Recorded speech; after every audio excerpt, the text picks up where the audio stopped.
Okay, ready to launch? Gene Robinson volunteers his time and his radio-controlled aircraft to help Texas EquuSearch find missing people.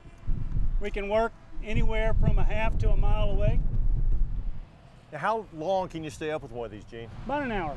It's got an electric motor that puts out just enough power to maintain forward momentum in a 50-mile-an-hour wind. He equips the drones with digital cameras that can produce high-resolution photos, infrared images, even live streaming video. It's amazing the pictures that you can get shooting an area from about 400 feet. We can cover 1 square mile in about 10 minutes. Wow. Nice landing. In some cases, volunteers spend hours analyzing the pictures. They use GPS coordinates to direct searchers on the ground to specific areas. It's not always easy to convince people about the advantages of new technology.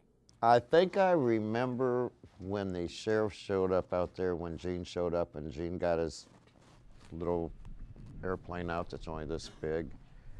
And he looked at Gene and he shook his head and said, "What are you going to do with that?" And the sheriff got in his car and drove away. And then Gene called him next day and said, "Well, you just better come out here and see what we did with that." We had imaged the entire area using high-resolution digital imagery. Went back to the hotel room, started looking at the images, and we found a white speck. And that speck ended up being a tennis shoe. And we walked to that tennis shoe, and there was David Pettiott, who had been missing for almost 6 months,